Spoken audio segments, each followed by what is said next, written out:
I'm doing two chapters from Girl Interrupted, and the first one's called Toward a Topography of a Parallel Universe. People ask, how did you get in there? What they really want to know is how likely they are to get in there as well. I can't answer the real question. All I can tell them is it's easy. And it's easy to slip into a parallel universe. There are so many of them. Worlds of the insane, the criminal, the crippled, the dying, perhaps the dead as well. These worlds exist alongside our world and resemble it, but are not in it. My roommate Georgina came in swiftly and totally during her junior year at Vassar. She was in a theater when a tidal wave of blackness slipped over her head. The entire world was obliterated for a few moments, and she knew she had gone crazy. She looked around the theater to see if it had happened to anyone else, but all the other people were engrossed in the movie. She rushed out because the darkness in the theater was too much when combined with the darkness in her head. And after that, I asked her, a lot more darkness, she said. But most people pass over incrementally, making a series of perforations in the membrane between here and there until an opening exists. And who can resist an opening? In the parallel universe, the laws of physics are suspended. What goes up does not necessarily go down. And a body at rest does not tend to stay at rest, and not every action can be counted on to provoke an equal and opposite reaction. Time, too, is different.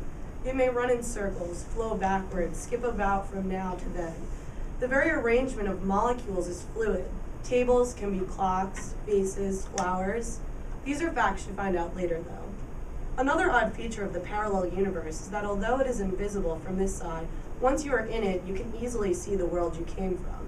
The world you came from can look huge, menacing, quivering like a vast pile of jelly, and at other times, alluring and mineralized, a spin and shining in its orbit. Either way, it can't be discounted. Every window on Alcatraz is a view of San Francisco. Daisy was a seasonal event. She came before Thanksgiving and stayed through Christmas every year. Sometimes she even came on her birthday in May. She always got a single. Would anybody like to share? The head nurse asked at our weekly hall meeting. It was a tense moment. Georgina and I, who had already shared, were free to enjoy the confusion. Me! Somebody who was a Martian's girlfriend and also had a little penis of her own, which she was eager to show off, raised a hand. Nobody wanted to share with her. I would if somebody would want to, but of course nobody would want to, so I wouldn't want to force anyone to want to share with me. This was Cynthia, who started talking like that after 6 months of shock. But that didn't solve the problem, because Polly was in a double herself. Her roommate was a new anorexic named Janet, who was scheduled for force feedings every time she dropped below the weight of 75. Lisa leaned toward me. I watched her on the scale the other day, she said loudly. 78. She'll be on the tube by the weekend. 78 is the perfect weight, said Janet. She'd said the same about 83 and 79, though, so nobody wanted to share with her either. In the end, a couple of catatonics were teamed up, and Daisy's room was prepared for her arrival on November 15th. Daisy had two passions, laxatives and chickens. Every morning she presented herself at the nursing station, drumming her fingers, pale and stained with nicotine, on the counter, impatient for her laxatives. I want my Colate, she would hiss. I want my X-Lax. If someone was standing near her, she would jab her elbow into the person's side or step on their foot. Daisy hated anyone to be near her. And twice a week, her squat potato-faced father brought a whole chicken roasted by her mother and wrapped in aluminum foil. Daisy would hold the chicken in her lap and fondle it through the foil, darting her eyes around the room, eager for her father to leave. But Daisy's father wanted to stay as long as possible because he was in love with Daisy. Lisa explained it. He can't believe he produced her. He wants to fuck her to make sure she's real. But she smells, Polly objected. She smelled, of course, like chicken and shit. She didn't always smell, said Lisa. I thought Lisa was right, because I'd noticed that Daisy was sexy.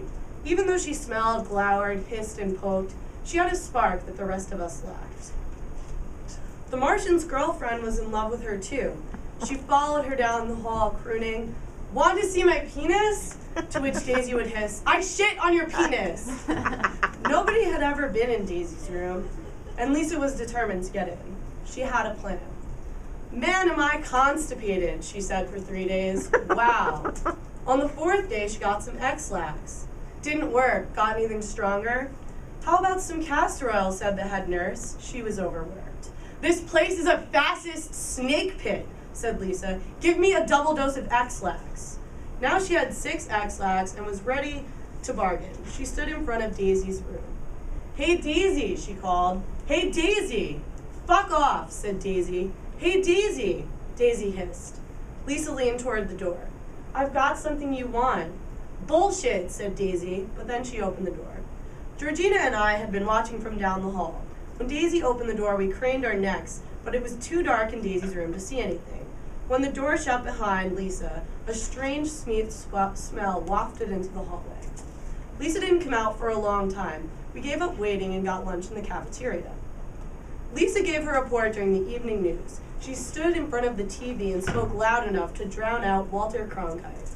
Daisy's room is full of chickens. She eats chicken in there. She has a special method she showed me. She peels all the meat off of the chickens because she likes to keep the carcasses. Then she puts the carcass on the floor next to the last carcass. She has about 9 now, and she said when she gets 14, it's time to leave. Did she give you any of the chicken? I didn't want any of her disgusting chicken. Why does she do it? Georgina asked. Hey man, said Lisa, I don't know everything.